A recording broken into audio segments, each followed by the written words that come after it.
Movie की शुरुआत में दिखाया जाता है कि ये मूवी हकीकत में हुई घटनाओं का प्रदर्शन करती है जो 1990 में चिली में हुई थी। सैन्य शासन के आखिरी सालों में काफी विरोधियों को सैंटियागो जेल में कैद किया गया था और पुलिस उनके साथ आतंकवादियों जैसा व्यवहार करती है और उन्हें जेल में बहुत ही ज्यादा मारते हैं। जनरल इन कमांड एंड्रू एक बहुत ही निर्दयी आदमी है जो कैदियों को सबक सिखाना चाहता है। इंस्पेक्टर ब्रूलियो उन सबको एक जगह इकट्ठा करता है ताकि वो उन्हें उनकी आने वाली जिंदगी का परिचय दे सके, क्योंकि उनके कैद आतंकी कानूनों में आते हैं और इसी कारण उन पर 24 घंटे नजर रखी जाती है और अगर कभी ऐसा लगा कि वो अपने एजेंडा में फेल हो रहे हैं तो उन्हें मृत्यु दंड दिया जाएगा। अब कैदियों के बीच एक ग्रुप है जिसमें 5 विरोधी हैं और उनका लीडर लियोन है। वो जेल में बच के भागने के इरादे से आए हैं और आज ही के दिन वो अपने सेल चुनेंगे और अपने प्लान को अंजाम देंगे। लियोन जल्दी से सेकंड फ्लोर पे भागता है ताकि वो सेल नंबर 50 ले सके। ऐसा इसलिए है क्योंकि उनके प्लान के मुताबिक वो सीधा नीचे जाने वाला सेल से जुड़ा हुआ है जो सुरंग में खुलता है, लेकिन उसे पता चलता है कि सेल नंबर 50 पहले से ही किसी ने ले लिया है,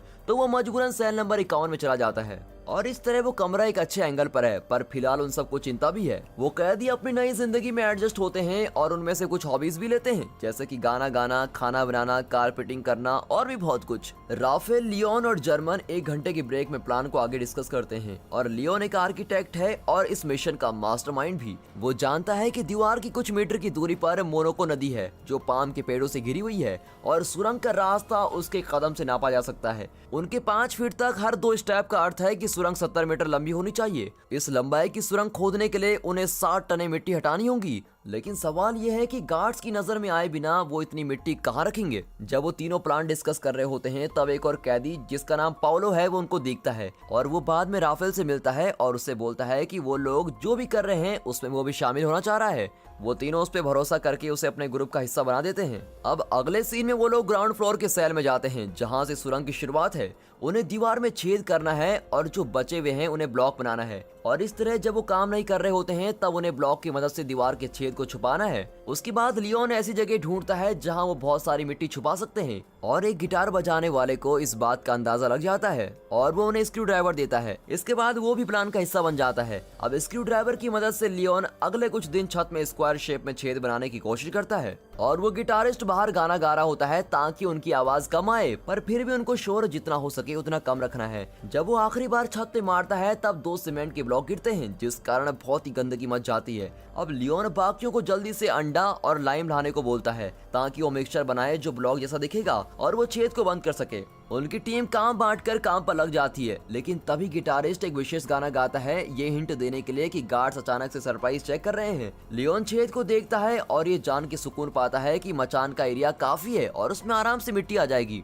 अब उसके बाद वो बिल्कुल ठीक समय पे ब्लॉक बनाता है और उसे एक महिला के पोस्टर से ढक देता है। जब गार्ड्स कमरे की तलाशी लेते हैं तब वो पोस्टर पे ज्यादा ध्यान नहीं देते। अब एक गार्ड उस पोस्टर को उतारने लगता है पर फिर ये सोच के रुक जाता है कि उसके ख्याल से उस लड़की ने काफी कपड़े पहने हैं। अब कैदियों को जेल में आए 34 दिन हो गए हैं और क्योंकि आज विजिटर्स डे है तो आज ही के दिन उनके रिश्तेदार उनसे मिलने आ रहे हैं। राफेल को उसकी बीवी के साथ समय बिताने का मौका मिलता है पर उनकी बहस हो जाती है क्योंकि वो उसके बच्चे को साथ नहीं लाई है। मिलने जुलने के बाद वो सब भीतर ब्लॉक बनाने की कोशिश में लगे रहते हैं ताकि अगर वो गार्ड्स देख भी ले तो भी उनको शक ना हो। वो एक खाली लकड़ी के बक्से में सीमेंट भर के एक ब्लॉक बनाते हैं और जब वो ब्लॉक तैयार हो जाता है तब वो दीवार की उस जगह पर हथौड़ा मारते हैं जहां से सुरंग की शुरुआत होगी। जब उन्हें पता चलता है कि इंस्पेक्टर आ गया है उस समय सेल बची हुई सीमेंट से भरा हुआ है और वो जल्दी से गंदगी साफ करके ऐसा दिखाते हैं जैसा वो काम कर रहे हैं। अब उनकी किस्मत अच्छी होती है कि गार्ड वहां से जाने से पहले उधर नहीं देखता है। लियोन वहां एक रेडियो फोड़ता है ताकि वो सुरक्षित रहे और फिर से दीवार पर हथौड़ा मारता है। जब वो ब्लॉक अच्छा खासा बन जाता है तब वो उसे इस तरह अंदर फिट करते हैं कि कोई फर्क न रहे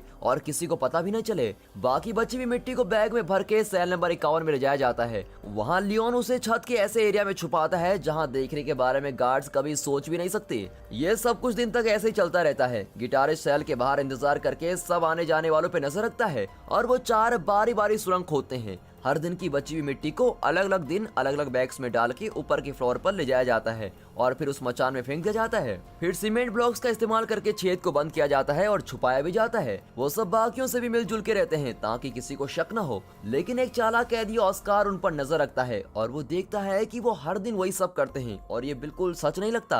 अब 77वां दिन होता है। लियोन उनकी खोदी हुई सुरंग को नापता है। वो ये देख के निराश होता है कि अभी भी वो मंजिल से बहुत दूर है और इसी रफ्तार पे रहे तो ये काम खत्म होने में 1 साल से भी ज्यादा का समय लग जाएगा। मतलब ये कि गार्ड्स के द्वारा पकड़े जाने के चांसेस भी बढ़ जाते हैं। अब लियोन समझ जाता है कि उनके पास काम करने वालों की कमी है। बाद में उसी दिन जर्मन अपनी मिट्टी को ऊपर के फ्लोर पे ले जाने का काम कर रहा होता है, पर इस बार उसे गार्ड बैग में क्या है ये देखने के लिए रोक लेता है। वो घबराया हुआ गार्ड को बैग दिखाता है जिसमें मिट्टी नीचे वाले हिस्से में होती है और वो सामान से छुपी हुई लगती है। फिर गार्ड उसे ऑफिस में बुलाता है और जर्मन उसके ऑर्डर्स मारने से पहले बैग को दूर रख देता है। ऑफिस पहुंचने पे गार्ड उसे पैसे के बदले लड़कियों की मैगजीन देने का ऑफर करता है। जर्मन सुकून की सांस लेता है कि चलो इसे तो कुछ और करना है। अब अगले सीन में वो तीनों रेडियो सुनते हैं और सुरंग खोदते रहते हैं। उन्हें पता चलता है कि चिले के लोगों ने वहां के तानाशाह को बाहर फेंक दिया है और अब उनके देश में भी लोकतंत्र है। ये उनके लिए एक बुरी खबर है क्योंकि वो लोकतंत्र को नहीं मानते और ये खबर सुन के उन्हें और मेहनत करने की आवश्यकता महसूस होती है ताकि वो जल्दी से बाहर जाके सब पहला जैसा कर दें, इससे पहले कि उनका लीडर पूरी तरह से हार मान ले।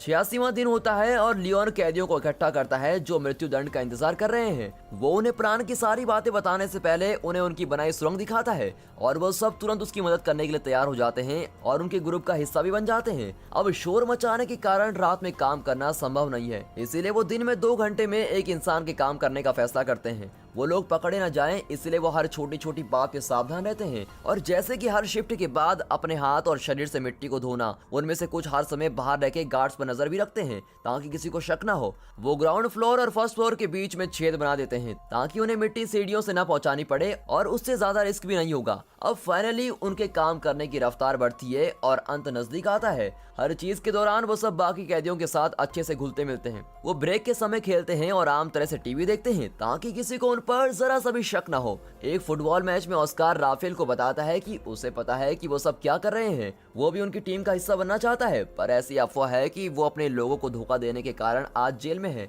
लेकिन लियोन फिर भी उसको मौका देता है और मिशन का हिस्सा बनाता है। आप तो ये बात जानते ही हैं कि धोखा देने वाले ही गड्ढा खोदते हैं। क्या कभी आपके किसी अपने ने आपको धोखा दिया है और आपने फिर उसे मौका दिया हो? कमेंट में बताना कि वो आपकी उम्मीदों पर खड़ा उतरा या नहीं। अब मूवी में आगे बढ़ते हैं। अगले सीन में जर्मन राफेल को बताता है कि चाहे वो बेहतरीन सुरंग खोद भी ले, लेकिन बिना बाहर के किसी की मदद के वो यहाँ से बच नहीं निकल पाएंगे। उनकी पार्टी के साथ के कुछ विरोधी अभी बाहर हैं और अगर कैदी उन्हें किसी तरह से मैसेज भेज दें तो वो पक्का मदद करने के लिए आ जाएंगे।